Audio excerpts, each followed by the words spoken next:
So what's up mga kawasak? And here we go again. So wala muna tayong booking ngayon. Pag-usapan na lang muna natin ang tungkol sa ating lalamove, no? As a rider, no? Ano nga ba ang dapat nating i-consider as a rider pagka nagbibiyahe tayo ng lalamove, no? So ako as baguhan, as beginner sa pag-deliver, no? So ang natutunan ko dyan, dapat natin i-consider ay maalam kang humanap ng address. At wag yung nakabase lang sa pin location, guys. So totoo yan. So naranasan ko yan kasi hindi naman ako sanay talagang maghanap ng address. Tapos yung first day natin, first booking natin is pinaghanap agad tayo ng address. Alam mo yun, para bang tadhana siya na yun dapat yung kailangan mong malaman in the first place, no? So sabi naman ng friend ko is kapag ka ganun na wrong pin or long location is humingi daw ng dagdag. Ako naman hindi naman ganun. So actually napaka-unfair nga naman ng lalamove about doon o kaya ng mga customer kapag wrong pin ka na nga tapos hindi ka pa dinagdagan. Kasi alam nyo kung bakit, guys, yung pin location ng lalamove kung saan nagmula at hanggang dun sa pick up at saka hanggang dun sa drop off, yun yung kino-compute nila kung magkano yung ibibigay sa iyo. So what if sala nga yung location mo, tulad niya kunyari dito nasa ano ka lang, nasa kanto lang ng subdivision yung location mo, tapos 1 kilometer pa yung layo ng bahay mo mula dun sa pick up point, no? So paano naman yun? Siyempre bypass na yun sa pagko-compute ng lalamove kung magkano ba yung ibabayad sa'yo. Doon kami minsan nalulugi. Kaya guys, sa mga nagbubook ay hindi niya din naman masisisi yung mga rider na humihingi sila ng dagdag.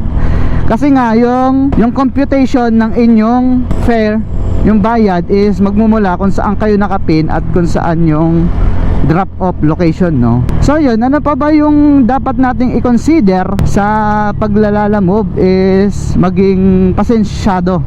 Kasi hindi naman lahat ng customer natin, hindi naman lahat nagbo-booking ay perfecto at alam lahat. Tulad yun nangyari sa akin kanina, di ba? Parang tubol.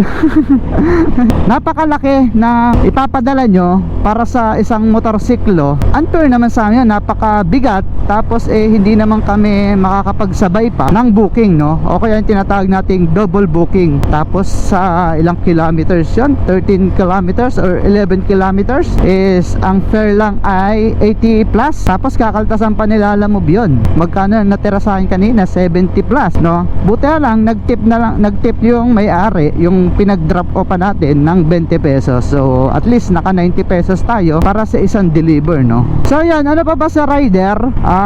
Dapat ang rider ay hindi ganong magagalitin, no? Tulad nung sa girlfriend ko na basta nagalit, tinuturoan lang nung girlfriend ko yung lalamove rider kasi hindi niya ma-pin yung exact location ng company nila. So ang ginawa niya, ginaid niya. Tapos pagdating ng rider, nagalit doon sa girlfriend ko. Ang tagal na daw niya naglalalamove, kaya sa ulado na daw niya, hindi daw niya kailangan yun. Kinancel ora mismo. I-urgent yung ipapadala, mga documents, no? So yun, dapat maging pasensyado tayo. Pasensyoso ba yun? Yung dapat habaan pa natin yung pasensya kasi kundi naman dahil sa kanila is wala tayong pagkakakitaan, no? Wala tayong trabahong gagawin sa mga nagde-deliver, no? Tapos sa mga magbubuk naman, guys, is hanggat maaari is pwede namang paki-check nung pin location nyo. Hanggat maaari pwede naman yan i-manual na check. So siguro naman kung nasa saang lugar kayo is tandaan nyo yung kanto tsaka location ng bahay or apartment nyo, no? Kung saan kayo naroon. So guys, dapat ano naman, pakiayos nung pin location para sa aming mga rider hindi na kami mahirapan na maghanap ng bahay nyo, maghanap kung saan namin kukunin at saka i-drop off, no? Kasi alam nyo, takaw oras din yan sa amin. Ang kalaban namin dito sa pagde-deliver is yung oras, no?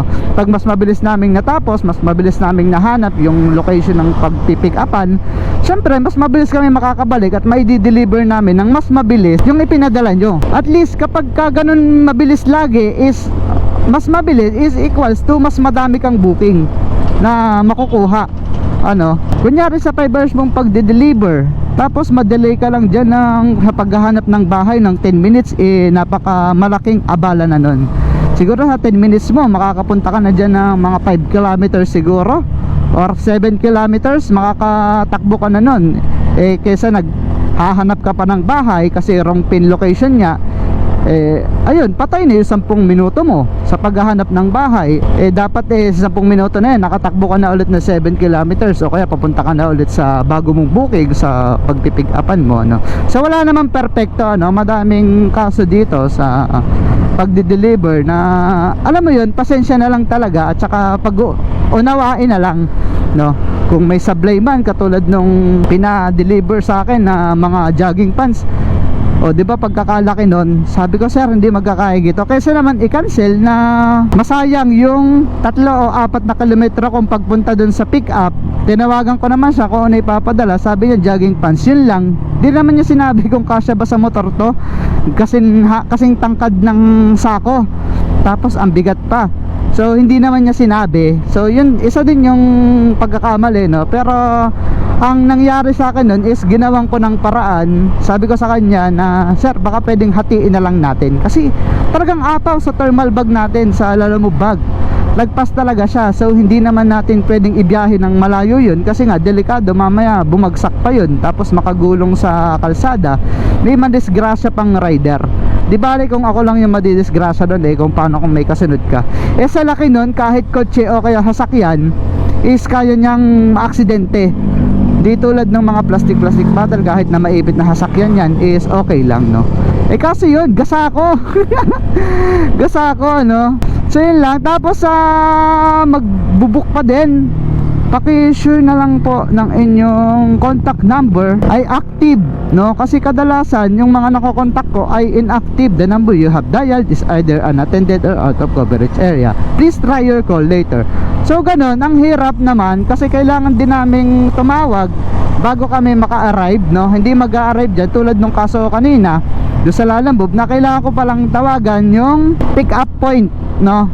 Bago ako pumunta doon sa location para ma-picturean, tapos magpunta sa next step na i-deliver na natin yan sa drop-off point, no? So paki-active na lang po ng inyong mga mobile numbers para kasi ma-update namin kayo kung papunta na ba kami, or else kasi minsan kasi mga walang tao sa pagde-delivera natin, yun yung mahirap. So may chat support naman. So believe ako sa chat support ng Lalamove, help chat support. Help chat support, no? So napakabilis nila mag-response kung ano yung gagawin mo dapat sa mga ganong scenario. So ano pa ba sa mga magbubuk? Yun nga, take note, i-consider nyo naman yung ipapadala nyo sa klase ng sasakyan na pagpapadalhan nyo. Kung motorcycle ba, or sedan, or SUV, or L3, ganon, or pick up, close van, yun, i-consider nyo na lang. So sa kaso ko kanina, kaya naman talaga ng motorcycle yun, kaso nga lang mahirap, no?